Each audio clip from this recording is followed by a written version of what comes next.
Episode 109 of the Juicebox Podcast starts now, and it's sponsored by Dexcom and Omnipod. You can find out more about Omnipod at myomnipod.com/juicebox, and Dexcom is at dexcom.com/juicebox. In this episode, Sam comes on and she talks about what it's like to have type 1 diabetes during that time of the month. I don't know another way to say it right now. This episode is all about menstruation, and we use all kinds of crazy euphemisms for it while we're talking about it. It's fun. It's informative. It's important to talk about. Nobody does. So I thought, let's talk about it here.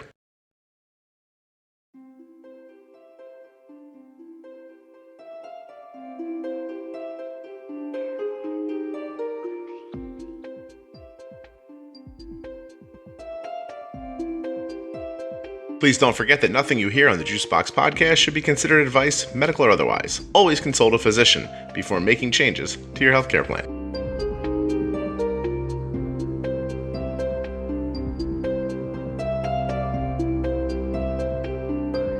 Hello? Sam? Yes. Is it Sam or Samantha? Either one is fine. Oh, yeah? So you don't want to tell me? Samantha. Let's go with Samantha. Samantha. Okay, and do you want to be known by your name while you're doing this, or are we going to make up a different one? It depends. What kind of embarrassing questions are you going to ask me? I don't know. I'll tell you what. You can introduce yourself, and we can cut it out later if you want to. I don't have any embarrassing questions, so... Okay, no, I'm just kidding. Okay, so... Yeah. Go ahead. I was just going to say thank you, because...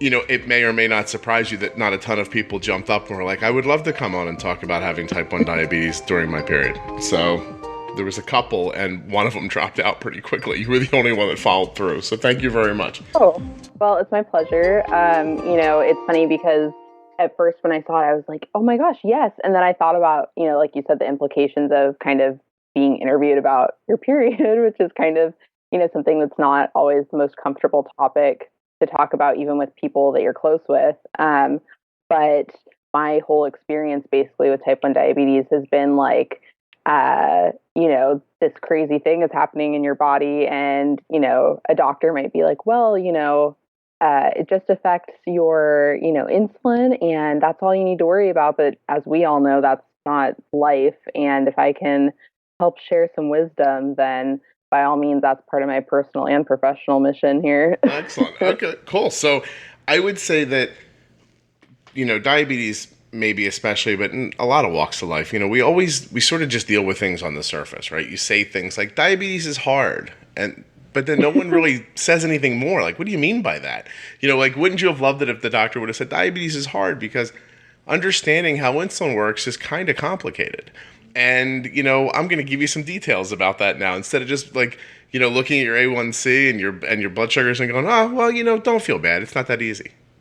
Right. Yeah. I mean, can we go deeper? Nailed it right there. Yeah, let's go a little deeper, could we? And so this is a real thing that you see people online. I don't see it as much because I'm A, not actually a person who lives with type 1 diabetes, and B, I'm a guy. But I do see people talk around it a lot. They ask a lot of questions like, do you have any advice for...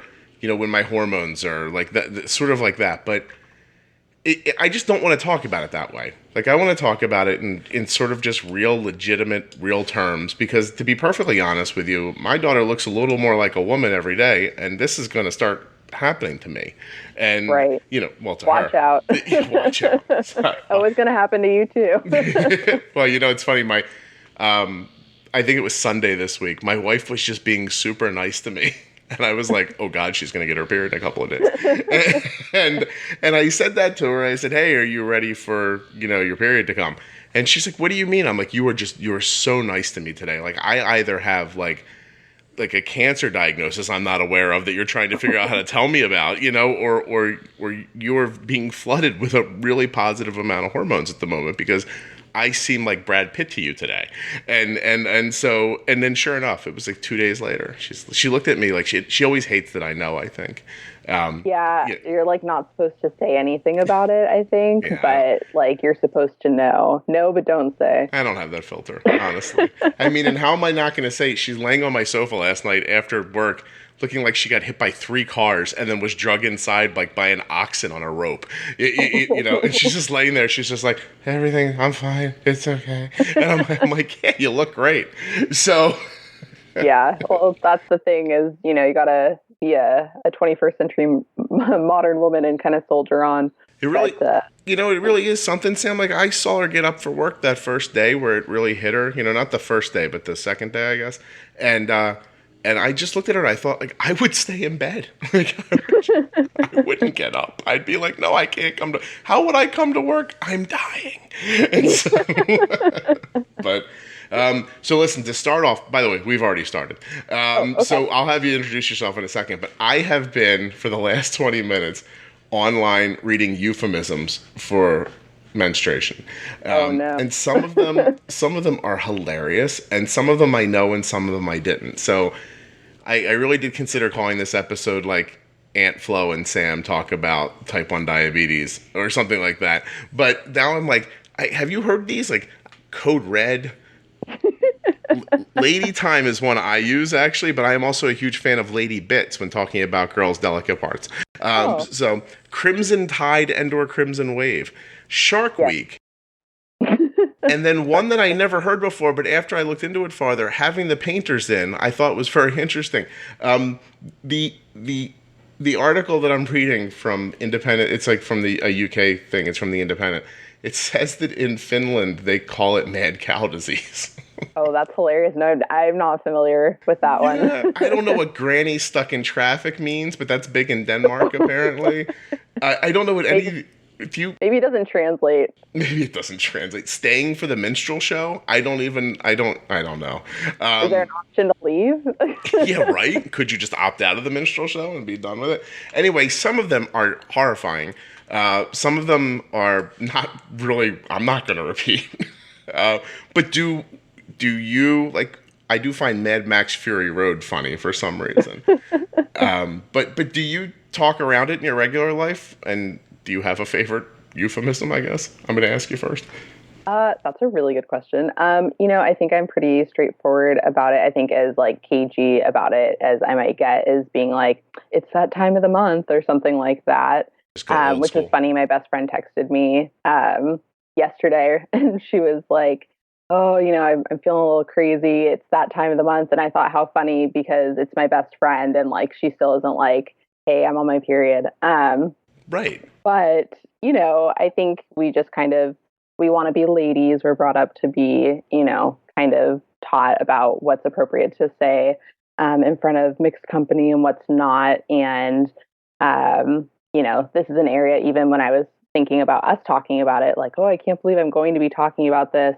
But it's a reality. And especially for people who live with type 1 diabetes, our bodies are kind of science experiments on display for our doctors for sure, and ourselves, and also the people around us. So whether you call it by its name or you call it by a cute other name, like, those commercials for tampons, and they're like, Aunt Flo is in town. I always thought that was really cute, but I could never see myself actually saying it out loud. Yeah. So there's options. Whatever makes you feel comfortable, I guess. All right. Well, for today's purposes, we're going to just call it Justin Bieber because I don't like him. But but so 7 minutes into it, why don't you go ahead and introduce yourself? Sure. Okay. Hi. My name is Samantha Markovitz, and I am a 20-something who lives with type 1 diabetes. I was diagnosed in 2014. In fact, Monday is my 3-year diaversary, wow, as they say. And I also do this. I talk to people about their life with diabetes and their overall wellness as a job. I'm a Mayo Clinic certified wellness coach, and my focus is individuals, families who live with type 1 diabetes, because it's a tough thing. Mm-hmm. And there's a lot more that goes into it than, as we talked about, diabetes is hard. It is hard. And I talk about why, and we talk about how, to move past some of the challenges and achieve all the goals that people want to set out to do. So that's one of the reasons I think I'm more open to talking about kind of a tough subject is there's like no such thing as a subject in type 1 diabetes that isn't tough. So add this one to the mix. Yeah. No kidding. And see, it's funny when I reached out, I think on my Facebook page, and I was like, anybody want to, like adults want to come talk about their period? And when you emailed me finally, I recognized in the signature line of your email that something like that was your job, but as I'm known to do, I didn't actually check into it at all. So I'm legitimate. We'll figure it out when we're talking. So you were just, okay, 20 something. I hear what you're saying. Late 20s, you don't want to say. And is am I right or no? I'm sorry. No, yeah, okay. 25. All right. So hey, you're 25. So you were diagnosed 3 years ago when you were 22, just finishing up college? Actually, I graduated on the earlier side, so I was already in the working world when I was diagnosed. And this is not the topic of this this podcast, but man, is it a good story? You got a good story? Oh yeah. Well, maybe we'll get to it at the end. Okay, so you've been living with type 1 for 3 years. Let's just kind of get the basics down. Are you doing injections? Do you have an insulin pump? Do you have a glucose monitor? I am very fortunate that I have access to technology, and so I use the OmniPod by Insulet, and I am like the biggest fan. And I also use a CGM Dexcom, and again, huge fan. Those are two game-changing devices, I think.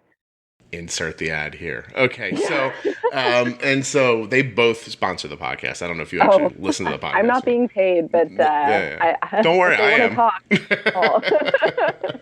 am. No, they've just been very kind to sponsor the podcast, and it helps keep it going because it's more. When I started it, I was all like, I want to have a podcast, and like 6 months into it, I was like, this is a lot of work, and it's taken up a lot of time, and I'm having to explain to my wife why things around the house aren't done. I'm like, but I got a podcast up. And she was like, wait, what? I was like, all right, I'll take ads. But there are two companies that I think the world of, and we use the devices as well. So both of them, actually. My daughter has been on Omnipod since she was 4, and she's 12. And that's awesome. We've been using Dexcom since the 7 Plus, however long ago that was. Seems like a long time now. Okay, so let's dive right in. We are here to talk about what it's like to manage your type 1 diabetes during lady time. So I think I just want to start at the beginning. So lady time doesn't start on the day that it starts. It can start days before, right? You start having hormonal shifts and things like that. Does that begin to affect your blood sugar right then, or does it not until the actual event occurs? Well, you're very right in saying that obviously, just because you're not necessarily visually and physically aware that your lady time has started, that it's begun to affect your blood sugar. I won't get too technical, but they call it a menstrual cycle for a reason, and the cycle lasts all month long, basically. And there's stuff going on in our bodies that we're not totally aware of because there's just not a reason for us. There's no symptom of it generally on the outside or inside. But what I noticed with having type 1 diabetes is that it definitely is something that you start to notice a couple weeks in advance usually. Wow. And that's, I almost imagine it as like it's like a climb up a mountain, like a roller coaster or something where like, you're like, ooh, my numbers are not as tight as they usually are. And maybe I'm having weird reactions to things that I wouldn't normally. And then, oh, shoot, it looks like, my baseline numbers are higher than they normally are. And I can't seem to take enough insulin to get them down. Oh, I'm definitely insulin resistant. And then you kind of coast along on that for a while. And then you start to notice okay, it's not quite as bad. It must be coming. I'm insulin resistant, but I can fool around with it. What you just said is almost horrifying because I am a person who, for the lack of a better word, manages someone else's type 1 diabetes. And I've done it, you know what I mean? Like sometimes fully 100%. And sometimes we, as time goes past, my daughter takes on more and more of the mantle of it and everything, but we still do it together. And what you just said is that 2 weeks prior to, let's call it D-Day, there are going to be so many euphemisms in this episode. 2 weeks prior to D-Day, you start having a problem. D-Day lasts a week. So you're telling me that 3 of the 4 weeks of the month are somehow affected by your visitor? I first let me say I'm going to say so I can many. acknowledge that sounding pretty terrifying, and as the person who actually lives with it, it can be very terrifying. Mm-hmm. But and I think that this is probably underscores everything when we talk about diabetes, which is not only will your diabetes vary, but your diabetes will vary month to month. So just because like there are some months where it's like, well, 3 of the 4 weeks I am like fighting some sort of hormonal swing that I am like pretty much 100% sure is related to my cycle, versus some months I'm like, hey, things are going pretty smoothly. Okay, it's a few days before there's a little bit of insulin resistance, and now it's here, and I'm just watching to make sure it doesn't do anything crazy and drop. But man, that was pretty smooth. Mm-hmm. So what I'm saying is some months might seem pretty terrible, but other months you might get a pass. But of course, that means it's hard to create systems because you don't always know if patterns. The system is going to work for the situation that you find yourself in. So just like, and I've been married a long time, I know what I'm talking about. Just like there are levels of severity with the girl flu, there are levels of severity with how your blood sugar is going to be affected by what we're going to call Shark Week this time. Absolutely, yes. Okay. All right. So, okay, I'm with you. All right. So when you start seeing, and let me ask one last question before I start asking more technical questions. Is there a downtime in that 3-week period? Like if you think of the 2 weeks as the lead up, and then the one, 4 days, 5 days, the week of the event. I love saying the event for some reason. It makes it sound so majestic. Are there times that even while it's happening, it just stops being affected? Like you stop being affected by it? Like, can you be in the middle of your, I guess I have to say flow right here, and it just not, this is fantastic. And then it just not be an issue anymore? Could your insulin needs just go right back? Or is it as long as you're having evidence, I can't believe how good I am at talking around this. As long as you have evidence, is it affecting your blood sugar? I would say that, again, this is something that varies, and I'm sure it varies person to person, but again, even as one individual. Well, we're talking about you, so, yeah. I would say in my experience that there are definitely times where things kind of just like fall back into place. Like sometimes it's for a day or two in the middle of like that buildup, but then, as you said, when you get to the event, a lot of times it just kind of like floats back into place.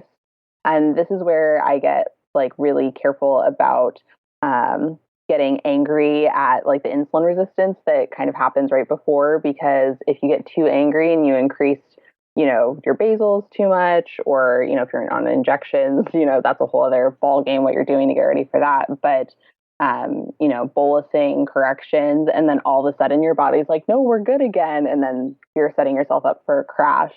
So it's definitely just really important to monitor that, because that can happen. Well, that's such an interesting thing. I mean, that's such an interesting issue with diabetes to begin with, right? Because I always talk about like trying not to be afraid of your insulin, and at the same time, when you're in the middle of something that's temporary, it's not like you get a note in the mail. It's like, hey, for the next 3 days, your blood sugar is going to be temporarily more difficult to handle. And please don't bolus heavily after 4 p.m. on the 3rd. Like, it doesn't come like that. Like, you're just like, you're like, come on, more basal, more bolus. Well, and then, like you said, all of a sudden, whatever is causing that resistance just stops. And if you've got a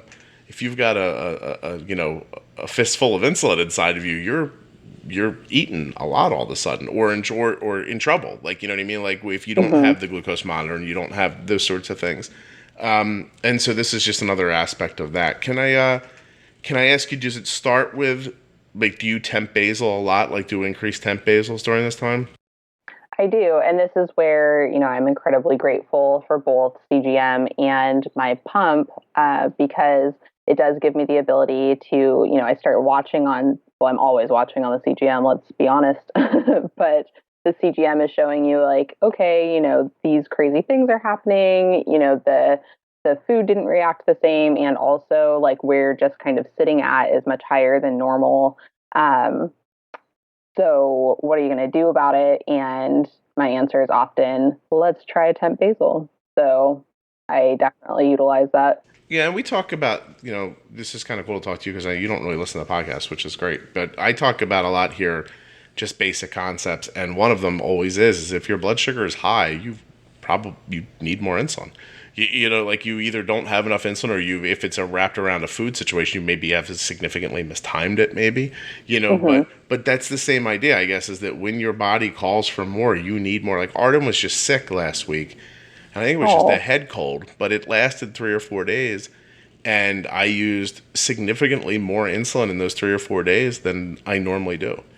But, we also didn't have blood sugars that were, when I tell you she was sick and her blood sugars were affected adversely, what that means is we got stuck in the 160s and the 180s sometimes, not the 300s or greater. Like we, continued to push back. I was like, I always talk about like when the diabetes attacks me, I attack it back. Like I don't sit there. That's how I like to think about it. Yeah. I'm like, this is my fight. Yeah, right. Like why would you? I always say like it was aggressive with me, so I was aggressive back with it. And and when it's not aggressive with me, then I'm a little more easygoing. But you can sort of stay on top of. I think, I've used as an example in the past, like I actually got my daughter Arden's A1C to decrease over like the Christmas season. And our endocrinologist was like, that is really something. She's like, I spend my entire month after Christmas telling people it only went up a point. It was Christmas and Thanksgiving. Don't worry. But I just, as there were more carbs, I was just more aggressive, and I'm kind of grateful for that lesson, I guess, because when Arden starts to get her period, then you said it. We got to get to it eventually. We're a half hour in almost, right? And so, thank you. When that, and plus, I'm not going to call it Shark Week for my 12-year-old daughter. Although I am at some point going to try to slip in this one. I was sabotaged by my baby box. I think that one's hilarious. Anyway, but naturally I want to slip it in, not just reading it like that. Anyway, and so when that starts happening for her, I want to try to give her the tools to deal with it. Like, and absolutely. And I think that it's going to be a similar concept. I want people to sort of understand that it doesn't matter if it's something that's carb effect was greater than you expected it to be, as far as a food or a drink or something like that, or if it's, you getting upset and, like your cortisol like going up, or, you have, anxiety or whatever it is that makes your blood sugar go up, no matter what it is, you need more insulin now. Like, I think it's a simple concept, but when people get upset, their blood sugar can go up. Right. And so when I get upset, my pancreas just goes, oh, this guy needs more insulin.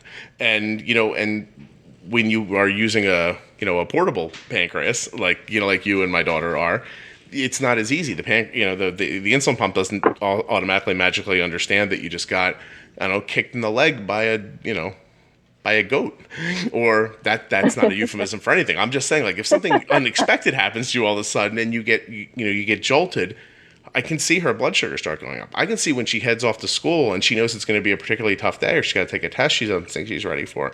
She needs more insulin then. And I'm sure you see that too. If you got a rough day at work, you kind of need a little more. But we get a little conditioned to think, well, no, my basal rate is this, and it works most of the time. It should work now. When it doesn't work now, people start looking for other reasons. But mostly the other reason is you just need more insulin. So. Yes. Exactly. You hit on a lot of good points there. Yeah. I'm a genius. Now, there's a lot of sarcasm in that statement. Okay. So let's nuts and bolts it a little more, right? So sure. It comes, you notice it changing. You start off with temp basal rates. At what point do you find yourself, at what point prior to the day do you find yourself literally having to bolus for it? So I'm online this morning and I see this person who's posted a graph from their Dexcom CGM, and they're desperately trying to figure out why their child's blood sugar is getting high during a sporting event. And I'm looking at the thing and I'm just, wow, it doesn't make any sense. Seems like it was a good pre-bolus. Looks like for the meal that happened earlier, everything looks good. And then I realized, oh, I see what's happening. They're using a tubed pump and the child is disconnecting from their insulin before the activity. The activity that's taking almost 3 hours. The kid doesn't have insulin for 3 hours. That's why your blood sugar is high. There's no insulin. What would stop that? Let's think very closely. Would it be the Omnipod tubeless insulin pump that you can keep on constantly during activity, even when you're swimming or bathing or running up the side of a mountain or playing sports if you're a kid? Yes, it would be. Why are you not right now pausing this episode and going to myomnipod.com/juicebox and signing up for a free demo pod? Please, it is free and there's no obligation. We go over this all the time. When something is free and there's no obligation, there's literally no reason not to try. They'll send you out the demo. You'll see if you like it. You probably will. And then Omnipod will help you start up the process, the very quick and easy process of getting things through your insurance company, or if you're a cash paying customer, boom, whatever's. Next thing you know, you're pumping insulin 24 hours a day, 7 days a week, not just when it's convenient for the tubing. Live life untethered with Omnipod. Go to myomnipod.com/juicebox. Get going right now. Now, let's talk about Dexcom, shall we? The Dexcom G5 Mobile Continuous Glucose Monitoring System is the first FDA-approved device to let you make treatment decisions without pricking your finger. Just think about what that means. Sure, less finger sticks, but that's just the beginning. The future, my friends, is now. To begin managing your type 1 diabetes with the same great technology that has helped Arden. With the same great technology that has helped us to keep Arden's A1C between now 5.6 and 6.2 for over 3 years, you have to visit dexcom.com/juicebox, or just click on the link in your show notes.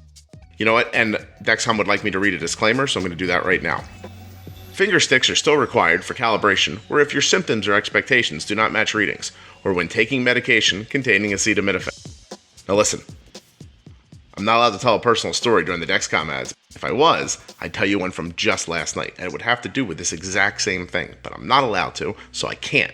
But trust me, if I was allowed to, it would be a story that you would love, and it would make you go to dexcom.com/juicebox. But I can't. But you should. Also, don't forget about the Omnipod ad I just read. You want to go to myomnipod.com/juicebox and dexcom.com/juicebox, and you are going to get on the technology train. You're going to start living free, baby. Now let's get back to Samantha and talking about her lady time. You know, I guess I haven't really thought of it that way. In my mind, and perhaps this goes back to the kind of poor diabetes education I was given when I was diagnosed as an adult, and they're like, we don't know what to do with you. You're an adult and you have type 1 diabetes. But in my mind, I think of bolusing for food. And then I think of when I give myself like a correction, like that's something separate, but it's not. It's just a bolus. Yeah. But I guess that a correction is just the addition to a bolus that went wrong, honestly. Right. Yeah. No, it totally is. And that's probably exactly how it should be taught. And perhaps in many pediatric clinics, that's exactly how it is being taught. But I would say that even like that, week or two prior, depending, the temp basal is good, but it's not always perfect. So just to get that fine tuned, but it might be like a micro bolus, it might be 0.1, 0.15, 0.2, 0.25 units. Nudge your blood sugar around a little bit. Yeah. I'm kind of a bumper and a nudger. A bumper and a nudger. Sugars? Do you know about sugar surfing? Is that how you think of it? Yeah, I was going to say I would kind of consider myself a surfer, but that would also be funny because I'm not a surfer like in real life, so I didn't know if I should say that, if people would know. I literally would have just said red wave after that, and then it would have gone off the tracks completely. Oh man, I can't believe I missed that opportunity. Dr. Ponder was on the podcast last year, so he's awesome. Yeah, we started talking. I didn't know who he was. I got a bunch of notes from people who were like, "You have to have this guy on." I was like, "Okay." So he gets on, he starts talking about what he does, and I start talking about what I do, and I was like, oh, we're saying the same thing with different words. Like we were just have a very similar concept. So it was great to talk to him about it. And, because, you said earlier, a correction, what is a correction really? I say it all the time. If I've chosen to bolus 10 units for a meal, and an hour later it takes 2 more units to get me back to where I was, well, then the meal needed 12 units. Or I significantly maybe mistimed a pre-bolus. I mean, if you don't pre-bolus, I don't know how you're living. Like that's insane. But you know what I mean? Like maybe the 10 units. Those things make a difference. Yeah, right. Like because those 10 units could have been too much had you pre-bolus. I don't want to say better. If you would have pre-bolus better, maybe the 10 units would have been too much. But instead, you got to rise, and now that food's taking 12 units, and you got to go back at it. You can't just sit there and stare at it and go, well, I hope it comes down. Because it does sometimes for some people. Sometimes, 3 hours later, they drift back down again. But in my mind, I'd rather see you get your blood sugar back to where you want it to be, and 3 hours later have to have some sort of a fast-acting carb because you now have a little too much insulin, than spend 3 or 4 hours with your blood sugar elevated like that. Yeah, that's always a tough one, especially, taking into consideration, like, what's coming next? Are you sitting on the couch or working on homework or working, or is it, you're about to go do something athletic and then that extra boost might be a little bit too much extra, like you said? Yeah, but again, so what I would say is that it's easier to stop a falling blood sugar than it is to affect a high one. I say that too, usually, yeah. I would rather be caught in that fight than the other one. But again, if somebody goes to glucose monitor, so I have a backup, and that makes all the difference. Easier to say that in that situation. So how about this? How much does how much do you think pain affects your blood sugar outside of your period? Like, do you notice pain, like physical pain, requires insulin? That's a really, really excellent question. And I think a lot of times I sit down when I think about these things and I'm like, well, was it pain? Is it stress? There's a lot of different physical and emotional sensations, as you have already mentioned, that affect these things.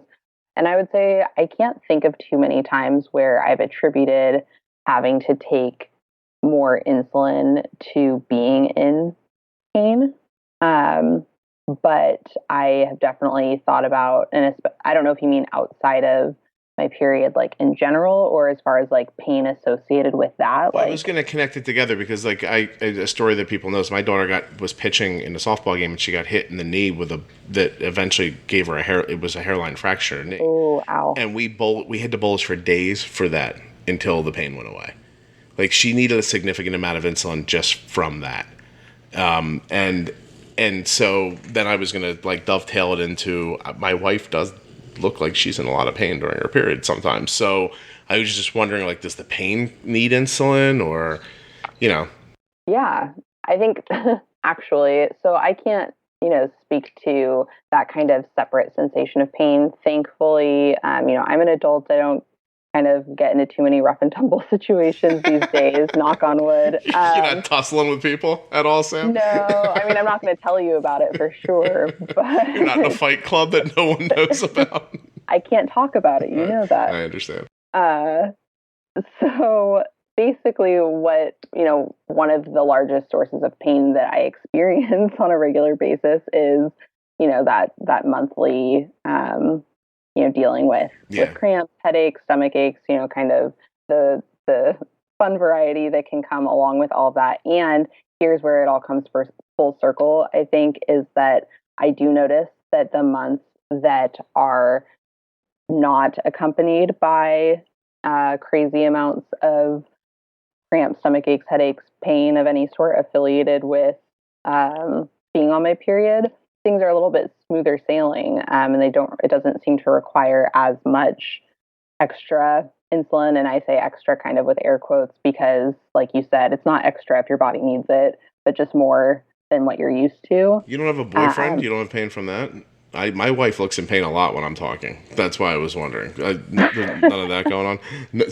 Can you imagine having a conversation with a significant other and there being a giant pain in the butt and you literally pulling out your PDM and starting to bolus?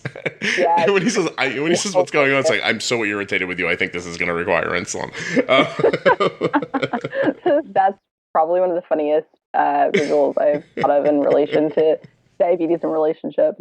That's a good one. I'm bolusing for your annoyance. Yeah, you're making me so angry. I have to do this. I know I've been in situations, stressful situations or other things, maybe somewhat painful physically, where I've been afraid, or not afraid, but anticipated that I would need more insulin. Yeah. And I've kind of watched it and then maybe, done a little bit of nudging later. But as far as, those months where you wake up in the middle of the night because you're in so much pain and you know what's coming, I think those are the times where I do require more insulin, whether that's increased temp basal and, extra bolusing and being more aware of food choices and how I bolus for my food and all of that, kind of a comprehensive approach.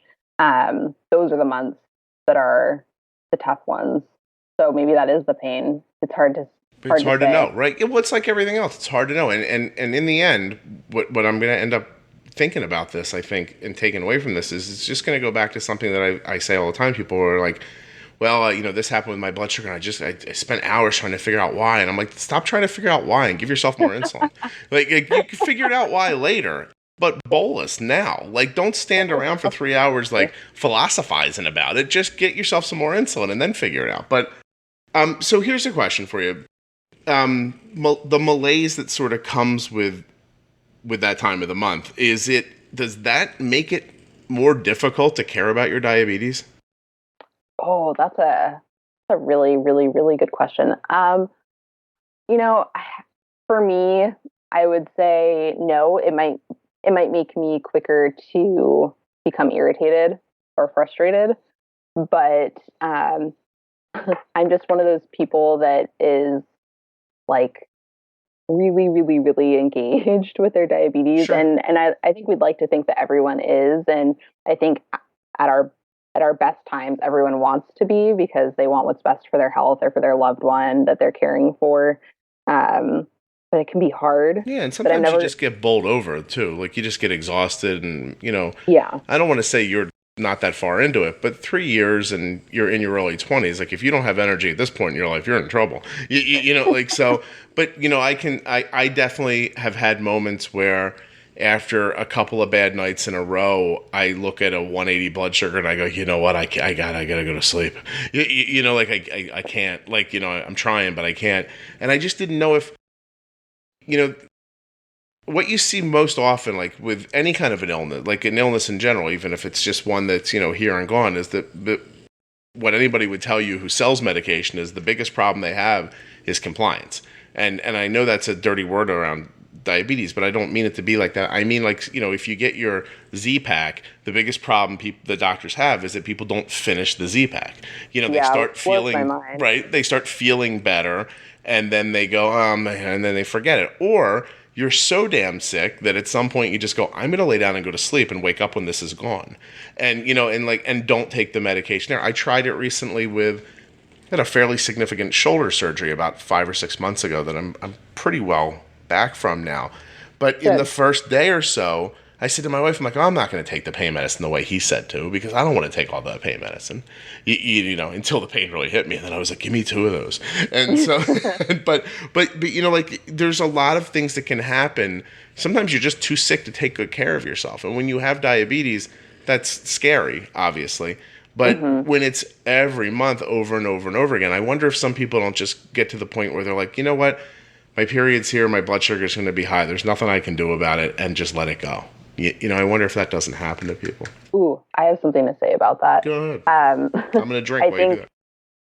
I think that absolutely does happen, and I think there's a couple of reasons why it does. One is simply for exactly why you said, because it's tiring and it happens every month, and you know that you don't have control over it. But then again, we don't really have control over anything with diabetes, but we do our best to, mitigate for sure. the destruction in its path. But I think, and this is kind of where I started out with it, is that, I started noticing that this was happening to me at the beginning of my, post-diagnosis. And I said to medical professionals, I've noticed that this is happening, I think my A1C would be a lot better. And again, I'm kind of type A, actually. I don't know if I've mentioned this at all, but so, my idea of, really needing to tamp down the A1C, might be different than the average person. Yeah, everyone's kind of got their own goals there, but I was not happy with, with what was going on, because I knew that if I could just, or I thought that if I could just get the cycle issues, under control, if I could figure out how to deal with my blood sugar during those, really hormonal periods, that I could, quote, do better, which is more just, have a better A1C. And anyway. Yeah, I know exactly what you mean. Like, it just, because I've had the same concept, and I won't derail you for a second, but one of the major ways that I got my daughter's A1C to come down from the horrible place where it was at one point was I was like, oh my God, she's sleeping for 10 hours a night. I have to take advantage of that. Or why are we giving away the hours while she's at school? Like, why are we just going, well, she's at school, what am I going to do? I was like, well, what I'm going to do is I'm going to figure out something to do. And once I got those two things locked down, people will definitely get tired of hearing it who who listen to the podcast. But I think it's important to say is that Arden's A1C has been between 5.7 and 6.2 for 3.5 years. And that's amazing. But it's from wonderful. Those concepts of taking advantage of gaps of time. And when you're talking about your period is 3 weeks long in diabetes. Oh, in diabetes years, like dogs. In diabetes years, a period lasts 3 weeks. We've made up a new saying. Go ahead. I like that because it's true. And I'll wrap up on what I was saying. Yeah, go ahead. I have so many things to say about this. So, basically I went in and I was like, look, I know that if I get this under control, that this is going to improve my outcomes. So I want to do that. And you're the doctor, so you're going to tell me how to do that, right? Yeah. And, you kind of get that, sweet blank stare of well, it's hormones and there's not really much you can do, especially, at the very beginning when I was on injections. Mm-hmm. That's a whole other kind of thing to attack. But, their one suggestion for me was, well, we could put you on a birth control pill and that will help regulate your hormones. And that wasn't an option that I wanted to do for a variety of reasons. I just didn't feel like that was the right choice for me. Mm-hmm. And I, I'll just throw a couple of them in there. One is weight gain that can come from those pills also causes insulin resistance. So I wasn't trying to fight that any harder. Gain it in one place and lose it in another. Right, yeah, exactly. Right. And, I didn't want to add anything extra. And I didn't, it wasn't something that I needed. And so I wasn't sure that this was an area that I wanted to add another medication. Mm-hmm. So I kind of had to set out and figure it out myself. Yeah. And the number one thing is, and this is diabetes, I think it should be diabetes 101. And I'm not sure, again, if this is something that's being taught in other places that I had to figure out for myself, which is get to know your body. And in your case, you're managing someone else's diabetes. So there's only so much getting to know it that you can do from the outside. But you start to know, especially with CGM, you feel things, and then you see it backed up on the CGM, and you're like, okay, this is what's going on. We have a plan for this, and we're going to see if it works. But like you said about being at school and being asleep, those are big chunks of time that, if we start to let them go, then we're letting go a lot of our time. And again, with the 3 weeks of, diabetes period life, that's a lot. That's most of the month. Yeah. So we don't have the luxury, I should say, of just letting it go. Well, no kidding, because when you really put it into those terms, and this is what I was talking about at the beginning about, we never dig down into what things mean. What you just basically said is, in a 52-week year, if you take the attitude of well, there's nothing I can do because I'm having my garage painted right now, then that means that only 12 weeks of the year do you feel like you have a sway over your blood sugar. 12 of 52 weeks. Having your garage painted is my favorite one so far. I just want you to know. I really want to applaud you on how like smoothly and casually Thank you. I that just one in slipped there. it right in there. No pun. Again, with the garage thing. But anyway, so yeah, but that's real world terms. If you're going to accept that during my period that I can't do as well with my blood sugar, what you're saying is that I really only am going to have good success for 12 weeks of a 52-week year. And that is not going to lead to an A1C that you're going to look at and go, okay, this means, and by the way, I understand, we talk about it all the time, I understand A1C is not the only level of measurement of your health, but it is really, it's what we have right now. You know what I mean? Like, and variability, I mean, we could talk for an hour and a half about variability. Like, your blood sugar can't be 400 for 3 hours and then 52 for 10 hours and then go, hey, my A1C is great. That doesn't matter. You need a steady blood sugar in a safe range that delivers back a lower A1C. That's when your A1C is a valuable measure of your health. But that the point of it is that if you want to go back and look and say, hey, I'm comfortable with where my A1C is and how my blood sugars are, you have to figure this out. Like, you can't just throw your hands up and go, well, I guess I don't understand. And so, oh well. You know what I mean? Because at that point, you might as well just open up the gate, slap the cotton pony in the butt and let it run away because you've lost. And that's the end of it. That was too forced, Sam. That was too forced, that one. All right, okay. But you got to try. You never know if you don't try. Yeah, I understand. I really do. But still, I feel bad about it. I thought I was so good with the one before that. And then that one just, I might edit. I'm not going to edit it out. But I'm going to be disappointed when I hear it back one day. So flew too close to the sun, Scott. It's so true. It is really true. Oh, my God. I just saw one here and no one's going to say on the podcast. I'm sorry. I'm looking at this website still. So, I mean, that really, it's just such a big idea, right? I thought we were going to sit down and talk about your period and everything. But what I learned in a really short time talking to you is that your period's nothing different. It's just another speed bump with diabetes that you need to figure out how to traverse.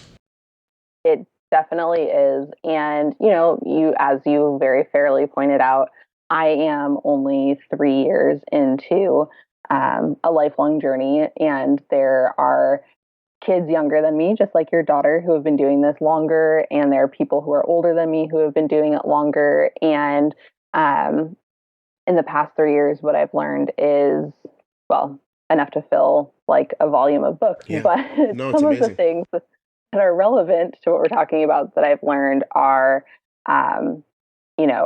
the things that are relevant to living with diabetes in general, which is you have to be your own advocate. If your doctor is telling you that you don't need to worry about it because there's nothing you can do about it, maybe take another look at that and go, well, I'm the one that's living with this. Let me see what I can do, since I have a clear understanding of, the challenge that I'm dealing with and also the tools I have to attack it. Insulin, whether you're on injections or a pump. Of course, if you're on a pump, you have great things like temp basals and, the ability to microbolus and kind of do the surfing thing.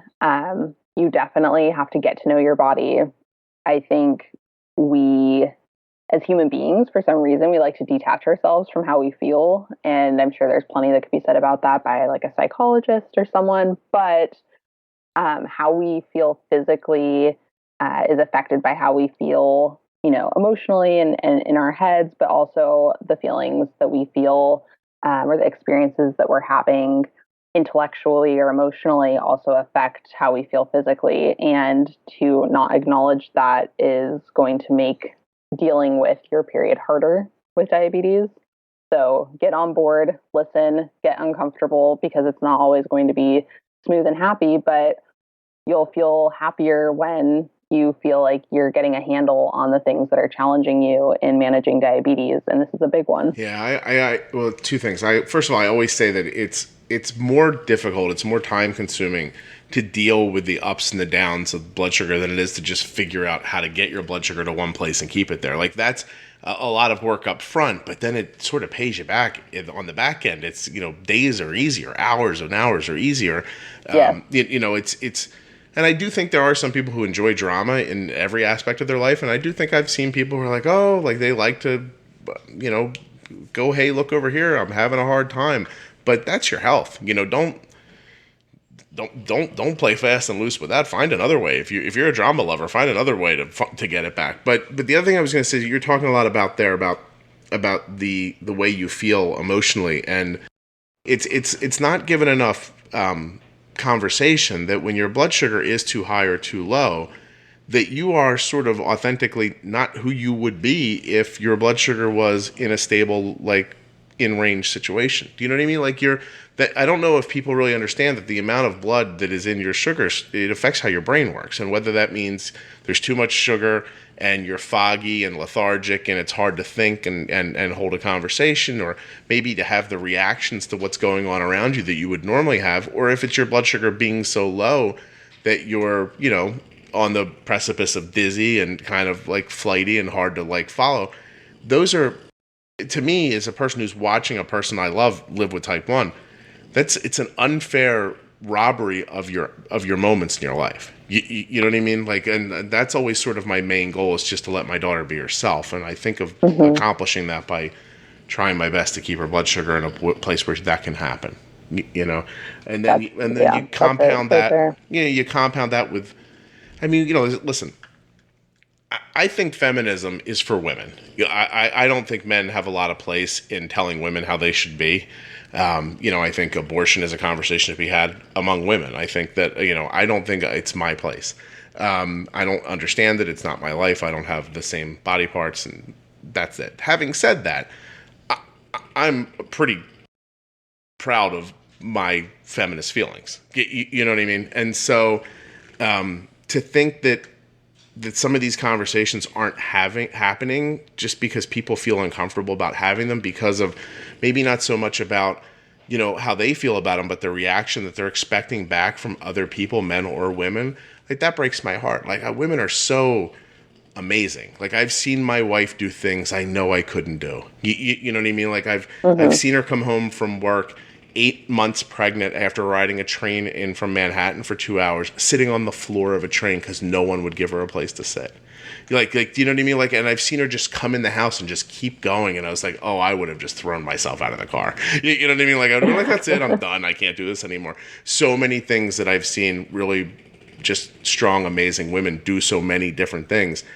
It makes me sad, and it's not my place to feel sad, but it does make me personally feel sad to think that these conversations don't get had because of the concern of what the response from other people is going to be, and that's one of the reasons why I wanted to do this, because I just want to talk about it and let it be out there as much as we absolutely could have it out there.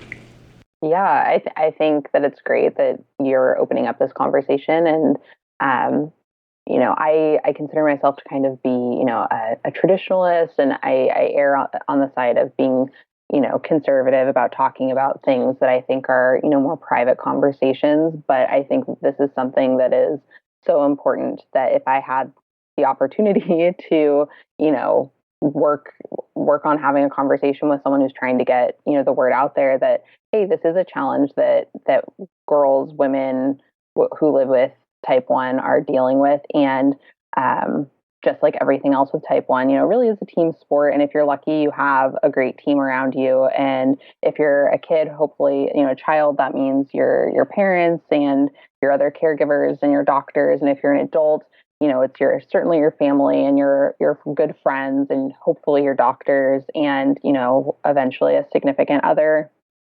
But at the end of the day, these things kind of lie with the person who's living with it, and for there not to be resources or conversations, or the availability of resources and conversations, I think that's something that, will continue to get worked on, but getting started on that journey is important. Diabetes, again, going back to it, diabetes is tough. Like, it's hard. I don't get to wake up in the morning and just kind of go about my day, just like you and your daughter don't get to do that either. But it becomes your life, and it becomes the way that you do things. And for something that's affecting you 3 weeks out of the 4 of the month, let's come up with some good suggestions. Let's figure out how to attack it. Let's not make it any different than anything else. There's no reason for it to be different. It's just another thing. And I, with all respect to your mostly conservative views, I think that I think that if anything is proven out over and over again in illness communities, not just diabetes, is that just what you were saying, is that the open sharing of information back and forth is really the only way that most people ascend to another level of understanding about their own disease. You know, because there's only so much doctors can do, and there's only so much you're going to get out of a pamphlet. It's valuable to hear it from another person who's living it. They might say something you haven't thought of, or maybe they'll say something that connects two dots for you, that you've had these two thoughts forever, never put them together like that before. These conversations happen. And then because it comes up on, well, now we're talking about a woman's period, now none of it gets talked about. That just sucks. You know, that's not right. Yeah, right. Yeah. And because there's nothing more, I don't want to get all like weird and flowery, but there is nothing more human than the process of a woman going through her menstrual cycle. You're keeping the whole world populated with that really horrible process. You would think nature could have thought of a better way, don't you think? If when like, do you think they were like down to like the last day and they're like, hey, what are we going to do about the reproduction thing? And someone was just like, oh, let's do it like this. And somebody said, oh, we'll get back to that and fix it up. And they never got back to it because it's a terrible process. It really does suck. Like, for the people who are charged with populating the world, you get the really short end of the stick. I mean, like, I've watched my wife for years, you know, and I've obviously know other women, and there's no one who skips around going, it's not that big of a deal. It's all fine. Don't worry about it. They're saying it, they're lying. They're lying. That's exactly that. Much like when married people say they're happy. No, I'm just kidding. I'm just joking, Sam. Mainly I'm joking. I'm mostly joking. Married people over 20 years who say they're happy, those people are lying. But that's all. I'm just kidding. I really am kidding. But, you know, seriously, like, it sucks to think that you get to that one spot and then it stops being talked about, especially when our brief conversation, you know, made me think about it in a different way. We're literally talking about all but 12 weeks of the year, you know, and if we're not talking about this, then I don't know how I would expect my daughter to move forward and continue on with sort of the same success that she's having as a child. Okay, Sam, so we have like a little bit of time left. Yeah. You're going to tell your crazy story about being diagnosed. Oh, okay. All right. Sound good? Unless you have something left you really want to say that I didn't get to. Oh gosh, I mean, I honestly, I could probably continue talking about this for a while, but yeah, I'll tell you the Cliff Notes version because it's kind of long. So, well, Sam, unless you want to just keep going, and we'll call this episode "Sam Loves Talking About Her Period." And so, that's not exactly what I meant. I know. I meant, you know, just to wrap up that thought, what I don't love talking about my period, just like most people, but what I do love talking about is empowering everyone with diabetes or who's affected by diabetes. And in this conversation, particularly women who are living with diabetes, to have the information they need to make the choices that are going to make their lives full and healthy and wholesome and well-rounded and, you know, full of all the things that they wish for in their lives, because that's how patient access should be to information, you know, and it's my something everyone it deserves, honestly. Exactly. We should be getting that information from our doctors, at least in our patient communities. And I think that's where a lot of people find their freedom. And it's certainly where I've found a lot of freedom in figuring out how to live, and not just live and be alive, but to really thrive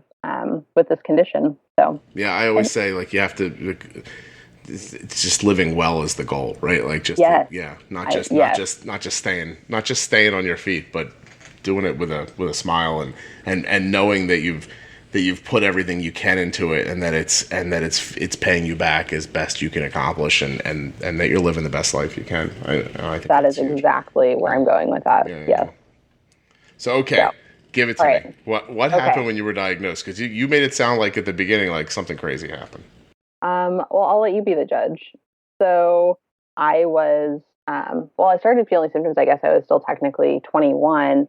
I had a really awesome, high-powered job that was very, very involved in the film industry. I'm out here on the West Coast, Southern California, and I guess I was still pretty fresh graduate at that point from the University of Arizona, bear down. And I had this really, really great job, but I was working a lot. But I was happy to be working a lot because it was just a really incredible opportunity. I was traveling, all kinds of stuff. And I started not feeling so great. But, I was working sometimes up to 17-hour days, if we were having events. And, I was trying to balance working out, and I was a healthy, eater, and I do all these things. And I was just trying to keep the ball rolling. Right. And my first experience, I had actually one of those things they do in workplaces now where they do some sort of screening. They bring in like a nursing company and they do your biometrics. And if you do all the things they ask you to do, then you get like a raffle ticket or something. And so I went to one of those, and the nurse took my finger prick. It was a couple hours after I'd eaten, and it was like slightly elevated. And of course, I knew nothing about blood sugar at the time. But the nurse was like, well, you're like pre-diabetic, like type 2. So you should probably call your doctor and get some lab work done and just, eat better. And I was like, oh, okay, well, I think I eat pretty well, but all right. So I called my doctor and told her what happened. And they took the message down, and the doctor called me back, and she was like, we don't need to do any lab work. I'm not ordering any lab work. You're fine. Thank you. Wow. You're so good at this over the phone and everything. Yes. And she was so confident about how fine I was. And I didn't really feel all that bad yet. I think I was just regular tired still. And so I, trusted the woman who had been to medical school. Certainly I didn't know anything about my own health. So I was like, okay. But I didn't like the way that she treated the situation. So I made an appointment to see another primary care doctor, but they weren't taking new patients till March. And this was November. But of course I didn't see a problem with that because, I thought I was fine. So I continued on. There was like another situation. I went to get my teeth cleaned. Again, I take good care of my teeth. And the dental hygienist, for like a quick second, she's like, your gums are bleeding a little bit. Do you have diabetes? And I was like, no, I don't have diabetes. And she was like, oh, well, you probably just need to floss better then. Like, okay. So, there's like this interaction, and like, well, everything's fine. I'm seeing that doctor soon. It'll be okay. Then I started to get like very fatigued, and I was super thirsty, but water tasted horrible to me. And I wasn't like a big juice or soda drinker, but all of a sudden, like, I really wanted to drink juice and soda and like eat things that I wouldn't normally eat because it just was like the only thing that sounded good. So that wasn't really typical for anyone, and it wasn't typical for me. And I was getting up in the middle of the night to go to the bathroom, but, I'd consult with friends and family, like, people get up in the middle of the night to go to the bathroom, right? Oh yeah, like, that happens. So, there weren't any of like the kind of flashing neon signs of like, something is very wrong and you need to get checked out. And every time I'd kind of consulted with doctors and medical professionals along the way, people were like, you're all right. You're fine. You're a healthy young woman. You're just stressed. That was the answer. You're stressed. And I couldn't argue with them. I was a little stressed, but it was all good. I'm going to inject here for a second. I'm insulted by that because I watched my poor wife had one of our children, and then her thyroid went bonkers, and she tried for years to get a doctor to take her seriously from that. And finally they'd give her a test and then say, no, you're within tolerances. It's not that. You know what it is? You just need to lose weight. Like, it's weird to see how quickly the medical community goes to, oh, you girls and your girl things. Why don't you just sleep a little more, honey? You like you know what I mean? Like, it's I'd love to. Yeah, but it's just no one says that to guys. You know what I mean? Like, if a guy walks in and says, hey, look, I really think there's something wrong with me, do you think the doctor would go, you just probably need more rest? You're delicate. No, I'd probably be like, go rub some dirt in it, right? I'm telling you right now, I might be a little too sensitive about this, and maybe you could argue the other side of it, but I think that just intrinsically, men and women undervalue women. But like, do you know what I mean? Like, I think there's always in a medical sense, I think I was just talking to someone about this as far as, patient advocacy is. It's hard sometimes because I think there is a tendency, to be like, well, don't get hysterical. Yeah. Isn't that great to take the person who could pass a living person through their body and go, we know you're delicate. What are you talking about? That's insane. That is such old thinking. And it kind of boomerangs back to what we've been talking about the whole time. It's old, simplistic, jokey thinking about women being sensitive around their periods. And you know what I mean? Trust me, if you flooded me with hormones, I'd get pretty damn sensitive too. So it just, I don't know. People suck. That should be what this Bottom is. line. Wait, you think they suck now? Wait until you hear the rest of the story. Keep going. Go ahead. All right. So I'm like, okay, this is going to be fine. I don't feel great, but I was getting pretty tired. Like I wasn't keeping up on like laundry and, things that, are part of an orderly life, which, I was a big fan of. Sam's not washing her feet anymore. Was it that bad? Were you did you look homeless at any point or? No, and that was the thing, Scott, is I just was showing a friend some, the last few pictures I have from before I was diagnosed last night. And I was like, look, you can't even tell. She's like, you look skinny, but not concerned. I'd be concerned about you. I'd just be like, oh, you look good. You're skinny. And that was the thing is I was keeping it together because I had, my job was in a very conservative office environment. I was wearing heels and nice outfits to work every day and doing my makeup and my hair. No matter how exhausted I was making sure that I kept up appearances because that's, the entertainment industry is very aesthetically focused, let's say. So, and I was losing weight and everyone loves to say, oh, girl, you look great. Or you lose a few pounds. But I didn't really have a lot of weight to lose, to be honest. So, I was losing weight. I was tired. All these things are going on. I went on a trip. I went to the Sundance Film Festival, which was incredible. And that was for work. And so I was very busy, but I don't know if you've been to Park City, Utah, but the main street where a lot of the festivities are going on is very hilly. So I was hiking up these hills and I felt like I couldn't breathe and I was so thirsty. But of course I was thirsty at a high elevation. There's always a reason to feel, I remember there was a vendor giving away Coca-Colas at the top of the hill and I got one in my hand. I should have been in a Coke commercial. I was like, swallowed the whole thing down in 2 seconds. So refreshed. So, I had no idea. And thank God that nothing happened to me while I was there. Yeah. Because I can't imagine what kind of chaos that would have ensued. In any case, I came home, obviously the symptoms are intensifying, but the doctor's appointment now is just around the corner. So I went to go see that new doctor and she's never met me before, but she listens to what I have to say. I had a list of symptoms that I brought to her and she's like, well, let's go, let's do some blood work, let's do all these labs. And I even asked her about diabetes because my uncle has type 1 diabetes. He's a doctor and he was diagnosed when he was 38. And so I was 22 at the time. And, basically I was too old to have type 1 diabetes. And as they said, and I know is not necessarily true, too skinny to have type 2. So, wow. That they just didn't really consider that to be an issue. Where do you go to the doctor, Sam? On the internet with people who don't understand anything? And that's yeah, I mean, that's terrible. Yeah, and I live in a major metropolitan area with one of the best hospital, top ranked hospital, and right. So she says, let's order all these tests, and I'm like, okay, fine. I'll take that. I'll do it when it's convenient for me. And the next day I woke up and I felt so terrible that I was going to call in to work. That's how bad I felt, and I'd never called into work sick. And so I was urged by my mother, if you don't feel good enough to go to work, then you really need to go get those labs done. So I was like, okay, fine. So I went, I got the labs done. I went back to work. I had a big event that night at Sony. So I went up to LA and thankfully I'd also gotten tickets and I got to bring a couple of people with me. And I brought my family because they were really interested in the topic that was going on at this event. And thankfully I wasn't driving, but I felt really, really, really poorly.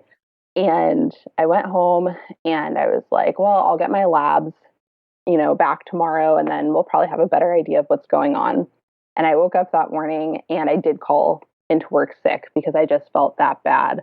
And I did something really dumb that I never do, which is I turned off my phone. And because I didn't want to be disturbed, I was very tired. I was going to get that sleep that all the doctors thought I should get, being that stressed, healthy young woman. And chaos, began to ensue. Everything I ate came right back up. And, I was not breathing very well. You probably recognize what I'm describing to you as the symptoms of diabetic ketoacidosis. And I hope that your daughter has never experienced that. And if she has, I'm very, very sorry, because it's a terrible thing to experience. And I'm sure it's very terrible to watch. And my doctor tried to call me and say, hey, we got your test results back. You need to call me back immediately. My only saving grace was that the doctor that I was seeing, my mother had just started seeing as well. And because of the situation, the doctor called my mom and was like, I need you to go. Like, I don't know where you are, but you need to go home. You need to go check on Samantha, and she needs to listen to this message.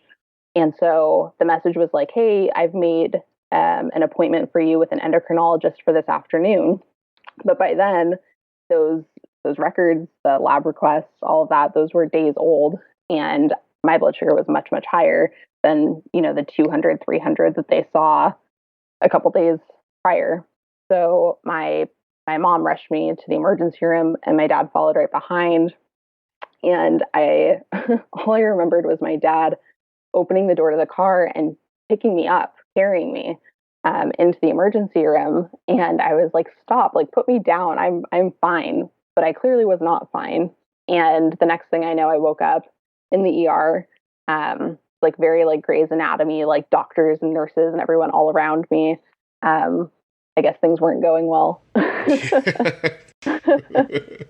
a lot of people here. Yeah. A lot of people. And they were telling me that I was moving around a lot. And they were like, if you don't stop moving, we're going to have to restrain you. And I was like, what? Whoa. Okay. And then I passed out again. So, I woke up again eventually, and what I thought was like a half hour later, but I think this was all over like a 12-hour period or something. I was wheeled to the ICU, and I found out that I had type 1 diabetes, and my blood sugar had been over 800. And that, well, the endocrinologist on call came into my room, and I'm not kidding that this is the first thing that she said to me. She said, you're going to lose your driver's license. You're never going to be able to wear high heels again, and you're going to get your feet are going to have to be removed. And essentially what she was trying to do was scare me straight. Clearly I was someone who wasn't taking good care of myself, and these were all the terrible things that would happen to me if I didn't get my life together. But what she had failed to, I guess, read on my chart was that I'd just been diagnosed. I had no idea that I had type 1 diabetes, and that I was like a super healthy, active person who would do whatever it took to take good care of themselves. What a delightful person. Wow. And by the way, even if you weren't just newly diagnosed, I can't imagine. Really great way to talk to someone. Well, I don't know. Listen, we talk about it here once in a while. When you're down to that, I get that you're probably frustrated as a clinician, but that's not going to help anybody. You know what I mean? Like that really isn't. Like that's just you. I mean, if that kind of fear was going to move me off of my behavior, I it would have happened already. You know what I mean? Like I think when you find yourself trying to do it that way, you've just run out of good ways to try to do it. And it's completely reprehensible in this situation, because this isn't like a doctor who had been seeing you for years and had given up in their head. This person just walked in, didn't know you from anybody else, and started giving you, all that problem. Oh my God. That's terrible, Sam. I'm glad you told that story. I'm glad we're ending on that, because we're like 10 minutes over right now on how long the podcast is. No. You were going. I was like, I'm not stopping her. This is great. Can I say something really positive though before, because that story is a total downer? Yeah, sure. Okay. So I just, and there's a lot more that comes along with that story. I wish I could say that was, the turning point, and everything started being, rainbows and butterflies after that. And that would be a lie. So I'm not going to say that. But eventually I learned that there were people out there. There's the diabetes online community. There were the people in my life who had type 1 diabetes who were there and ready to shepherd me through this arduous transition. And I took control, and I have diabetes in my hand, and some days it fights me pretty hard, but I do my best to kick it right back. And life can be wonderful with type 1 diabetes. It just takes time, and you get to know yourself, and you figure out what you need, and you go get it, and you don't let anyone stop you. And that's the lesson that people should be hearing when they're diagnosed. And they shouldn't be diagnosed in emergency rooms. They should be diagnosed the first time someone says, hey, something doesn't seem right. And then they should be told, good, helpful, happy things that are going to help them lead a wonderful life full of health and happiness. And that's what I aim to do, is to try to help people with that. Good for you. Is there a way people can, I know that we didn't have you on for this, but do you have contact information for the work you do or anything like that? Yeah, I'd be happy to share that. There's a Facebook page for my business. It's facebook.com/GMark Wellness. My business is Grace Mark Wellness and Lifestyle Coaching, and the website is GraceMark, GraceMark.org. And if I may, I'm just going to throw this in there. I'm really excited to announce that my first book is coming very, very, very soon, and I hope it will be a great help to a lot of families living with type 1, called Type 1 Diabetes Caregiver Confidence. And it's a guide for caregivers who take care of children who live with type 1 diabetes that are not living with them 24/7. Oh, so, cool. Teachers, nurses, grandparents, etc. I had no idea. You'll email me links and I'll put them all in the show notes for you too. I didn't realize you had any of this going on. I just thought you were some crazy woman who was going to be willing to talk about your period. I guess I am crazy because I was willing to come on and talk about my period. So there's that. Well, I'm glad the rest of it came out too, but no pun intended. There we go. We got one right at the end. Oh, boom. Thank you. Yeah, it's good. All right, listen, we are so far at the end. I got to say goodbye to you because people will stop listening at this point. But thank you so much. And maybe we just have to have you come back on again and tell the rest of your story. Oh, well, it would be my pleasure. And thank you so much for having me and for, doing this important work of having these conversations and getting them out in the open so young women or women of any age can, work on that part of their diabetes management and know they're not alone. It's my pleasure. It really is. I appreciate you doing this. Thank you. Thanks. Have a great day. You too. Let's hear it for Samantha for coming out and talking about something that A, she wasn't that comfortable talking about to begin with, and B, something that not a lot of you jumped forward to come talk about when I asked for people to come talk about it. Samantha, thank you. You can check out more about Sam at t1dcaregiverconfidence.com.